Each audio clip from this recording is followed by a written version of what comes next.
Hello student, Radhe Radhe.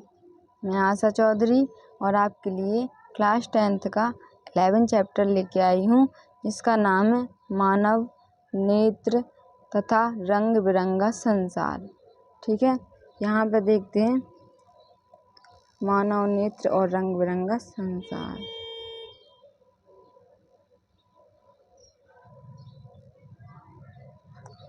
Chapter का नाम है जी।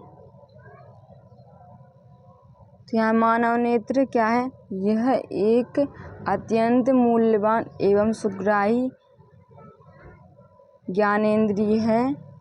यह हमें इस अद्भुत संसार तथा हमारे चारों ओर के रंगों को देखने योग्य बनाता है। क्या बनाता है? मानव नेत्र। यह एक अत्यंत मूल्यवान एवं सुग्राही ज्ञानेंद्र है। यह हमें इस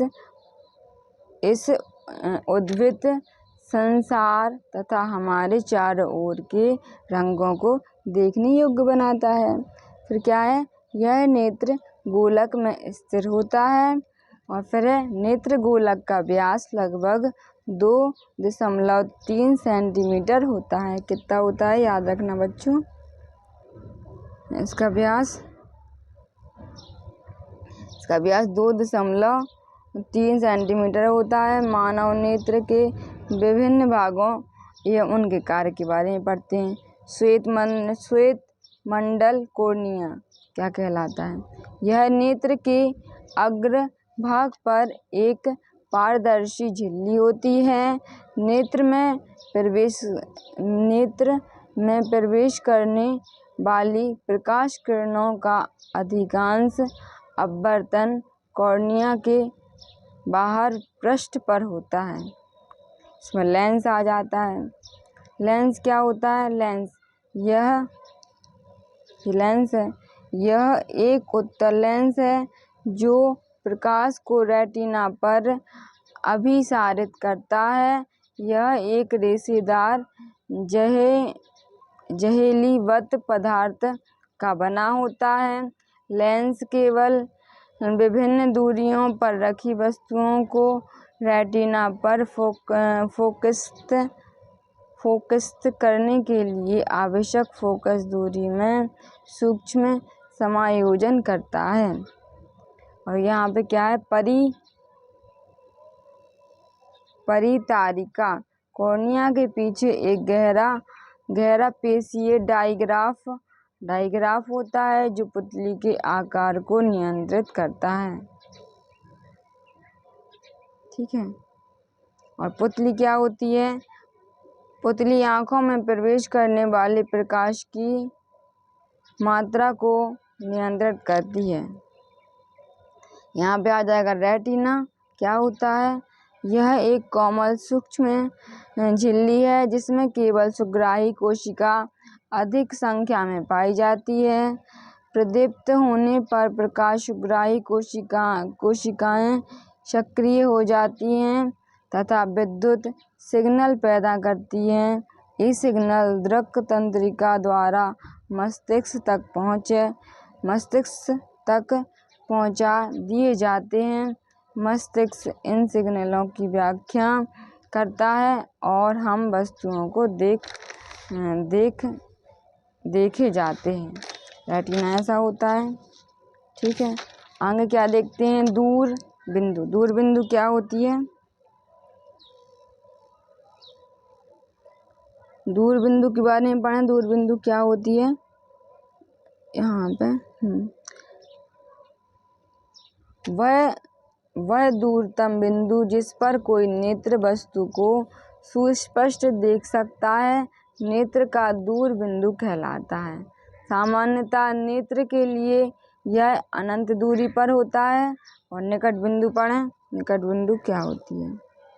वह न्यूनतम दूरी जिस पर रखी कोई वस्तु बिना तनाव के अत्यधिक स्पष्ट देखी जा सकती है उसे नेत्र का निकट बिंदु कहते हैं। किसी सामान्यतः दृष्टि के कारण वयस्क के लिए निकट बिंदु आँख से लगभग 25 सेंटीमीटर की दूरी पर होता है। इसे सुस्पष्ट दृष्टि की न्यूनतम दूरी भी कहते हैं। फिर क्या है, समंजन क्षमता। अभिनेत्र लेंस की वह क्षमता जिसके कारण वह अपनी फोकस दूरी का समायोजित कर लेता है, समंजन कहलाता है। लेंस की वक्रता पक्षाभ पेशियां द्वारा नियंत्रण की जाती है। ठीक है, नेत्र समंजस क्षमता होती है। इसमें दो साइड दिया है, पक्षाभ पक्षमाभी पेशियां और पक्षमाभी पेशियां। फिर यहाँ पे क्या सेटल है, यहाँ सिकुड़ती हैं। यहाँ पर लेंस पतला हो जाता है, यहाँ पर लेंस मोटा हो जाता है। यहाँ फोकस दूरी बढ़ जाती है, यहाँ कम हो जाती है। तो समंजन क्षमता में क्या होता है, अभिनेत्र लेंस की वह क्षमता जिसके कारण वह अपनी फोकस दूरी का समायोजन कर लेता है, समंजन कहलाता है। लेंस की वक्रता पक्षाभी पेशियां द्वारा नियंत्रण की जाती हैं। यहाँ पे पक्षाभ पेशियां, यहाँ पे ही पक्षाभ पेशियां होती हैं। यहाँ शिथिल हो जाती मतलब स्थिर हो जाती, यहाँ सिकुड़ने लगती, सिकुड़ जाएंगी। यहाँ पर लेंस पतला हो जाता है, यहाँ पे मोटा, यहाँ पे दूरी बढ़ जाती, यहाँ पे कम हो जाती है। अब दृष्टि दोष तथा उनका संशोधन कैसे करें। मोतिया बिंदु होते हैं, क्या होता, दृष्टि दोष तथा उनका संशोधन। क्या क्या दोष होते हैं दृष्टि में, या तो मोतिया बिंदु हो जाएगा या फिर निकट दृष्टि दोष हो जाएगा। ठीक है, तो पहले अपन मोतिया बिंदु के बारे में पढ़ते, क्या कहलाता है। अधिक उम्र के कुछ व्यक्तियों के नेत्र का क्रिस्टलीय लेंस दूधिया या धुंधला हो जाता है, दूधिया या धुंधला हो जाता। इस स्थिति को मोतिया बिंदु कहते हैं। इसके कारण नेत्र की दृष्टि में कमी या पूर्ण रूप से दृष्टि क्षय हो जाती। क्या होती है, मोतिया बिंदु के बारे में आया समझ में आप लोगों को। अधिक उम्र के कुछ व्यक्तियों के लिए क्या हो जाता है, मोतिया बिंदु हो जाता है। वो कैसे होता है, क्रिस्टलीय लेंस दूधिया या धुंधला हो जाता है। कैसा हो जाएगा, क्रिस्टलीय लेंस दूधिया हो जाएगा या धुंधला हो जाएगा। इस स्थिति को मोतिया बिंदु कहते हैं। इसके कारण नेत्र की दृष्टि में कमी या पूर्ण रूप से दृष्टि क्षय हो जाती है, इसमें दिखना बंद हो जाएगा। मोतिया बिंदु की शल्य चिकित्सा के बाद दृष्टि का वापस लौटना असंभव होता है।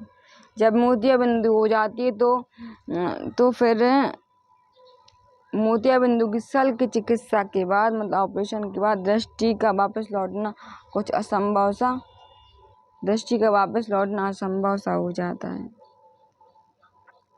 आगे देखते हैं, मोतिया बिंदु की शल्य चिकित्सा के बाद अब क्या निकट दृष्टि दोष है। इसमें निकट दृष्टि दोष, इस दोष में व्यक्ति निकट रखी वस्तुओं को तो स्पष्ट देख सकता है परंतु दूर रखी वस्तुओं को स्पष्ट नहीं देख सकता, इसमें उल्टा होता है। निकट दृष्टि दोष में क्या है, पास रखी वस्तुओं को देख लेगा पर दूर रखी वस्तुओं को स्पष्ट नहीं देख पाता है।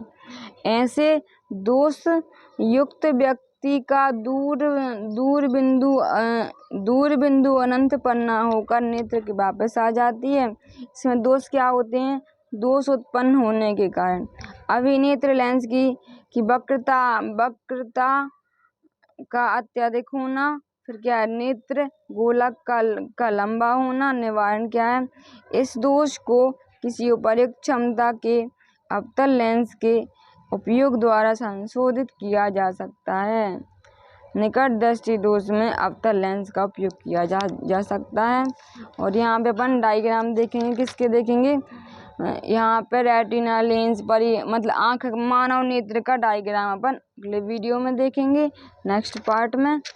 आपको आई होप आपको ये वाला चैप्टर समझ में आया होगा। Thank you watching my video.